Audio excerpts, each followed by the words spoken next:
একাদশী নমদেব্যই নিত্য আনন্দা কর প্রদায়িনী বিষ্ণু ভক্তি প্রদায়িনী সর্বসৌভাগ্যদায়িনী ওম নমো ভগবতে বাসুদেবায় হরে কৃষ্ণ।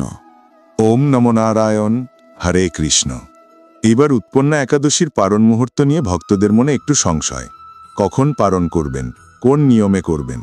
আর যেহেতু এইবার দ্বাদশী তিথি রবিবার পড়ছে, রবিবারে কি তুলসী দেবীকে জল দেওয়া যাবে? সব প্রশ্নের উত্তর আজকের এই ভিডিওতেই পেয়ে যাবেন। ভিডিওটি ভালো লাগলে অবশ্যই লাইক করবেন। যেমন আমরা প্রতিটি ভিডিওতে বলি, প্রতিটি একাদশীর একটি বিশেষ ভোগ থাকে যা ভগবান বিষ্ণুর অত্যন্ত প্রিয়। একাদশী উপবাসকারী ভক্তরা সেই বিশেষ ভোগ অর্পণ করে পরে প্রসাদ হিসেবে গ্রহণ করেই তাদের উপবাস সম্পূর্ণ করেন। এভাবেই তাদের একাদশী ব্রত পূর্ণ ফলদায়ী হয়। এইবার জানি এই উৎপন্না একাদশীর সেই বিশেষ ভোগ কি, যা ভগবানকে নিবেদন করলে উপবাসের ফল শতগুণ বৃদ্ধি পায়। এইবার 15ই নভেম্বর শনিবার উৎপন্না একাদশীর ব্রত পালিত হয়েছে। উৎপন্না একাদশী সেই তিথি যেদিন একাদশী মাতার আবির্ভাব হয়েছিল, এবং এই তিথি থেকেই শুরু হয় একাদশী ব্রতের প্রথা। যে ভক্তরা নতুন করে একাদশীর ব্রত শুরু করতে চান, তারা এই কৃষ্ণপক্ষের উৎপন্না একাদশী থেকেই ব্রত গ্রহণ করতে পারেন। আপনি চাইলে সারা বছরে সব একাদশী রাখতে পারেন, বা শুধু শুক্লপক্ষ রাখুন, বা শুধু কৃষ্ণপক্ষ, অথবা কিছু বিশেষ একাদশী। আপনার ইচ্ছামতো সংকল্প নিয়ে ব্রত শুরু করতে পারেন। এবার আসি তিথির কথায়। একাদশী তিথি শুরু হচ্ছে 14ই নভেম্বর শুক্রবার রাত 12:50 থেকে এবং শেষ হচ্ছে 16ই নভেম্বর রবিবার ভোর 2:37-এ। অর্থাৎ এইবার দ্বাদশী তিথি রবিবারে পড়ছে এবং রবিবার পুরো দিনে দ্বাদশী থাকবে। যখন দ্বাদশী পুরো দিন থাকে, তখন ভক্তদের পারণের জন্য দুটি সময় পাওয়া যায়, একবার সকালে আর একবার দুপুরে। কিন্তু মনে রাখবেন, সকাল 11টা থেকে দুপুর 1টার মধ্যে পারণ করা যায় না, এবং হরিবাসর চলাকালীনও পারণ নিষিদ্ধ। এইবার দ্বাদশী তিথি রবিবার পড়ছে, তাহলে রবিবারে তুলসী দেবীকে জল অর্পণ করা যাবে কিনা, এই সমস্ত প্রশ্নের পূর্ণ উত্তর আজকের এই ভিডিওতেই পাবেন। ভিডিওটি ভালো লাগলে অবশ্যই লাইক দেবেন।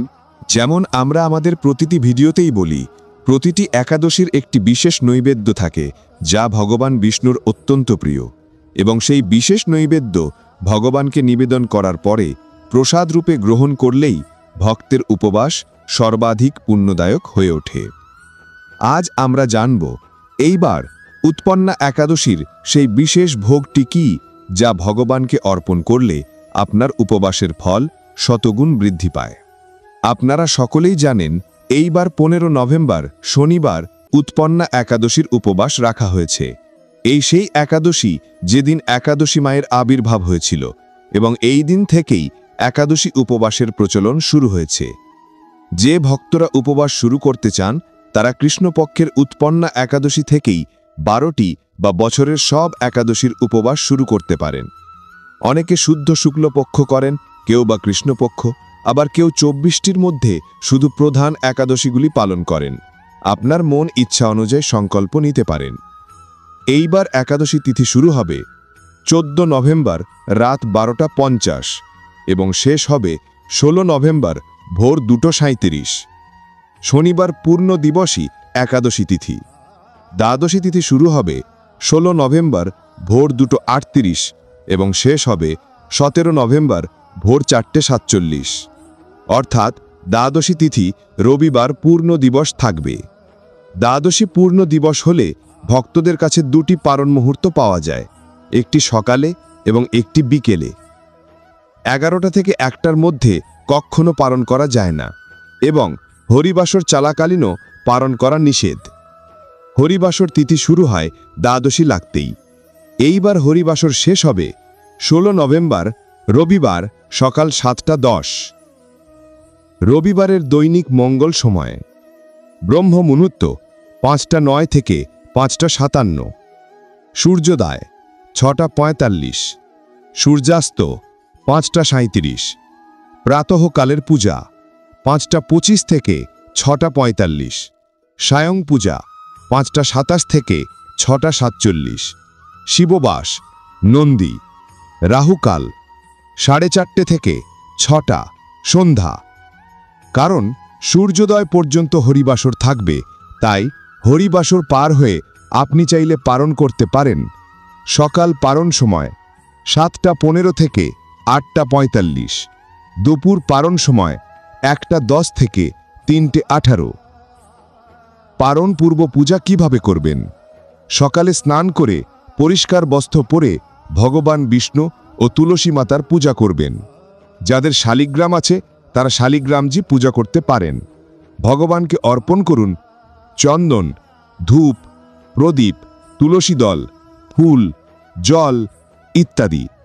এরপর তুলসী মাতার পূজা, প্রণাম, প্রদীপ, কুমকুম, অক্ষত, জল অর্পণ।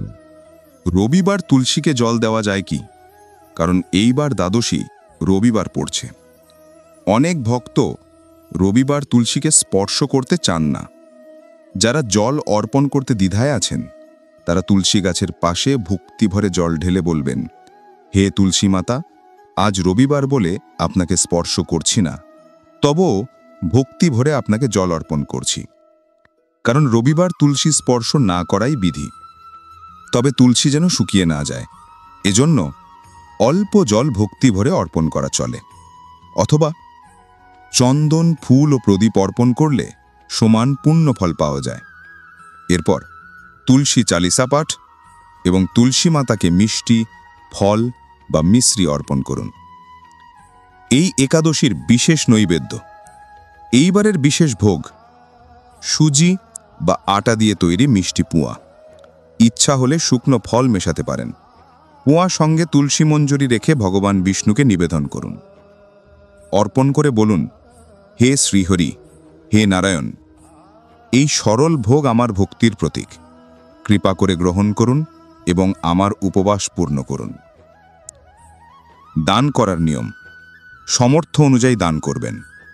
অন্ন, চাল, গম, ডাল, মৌসুমি ফল, পান, সুপারি, এলাচ, শীতির বস্ত্র, ঘি, গুড়, হলুদ, দক্ষিণা।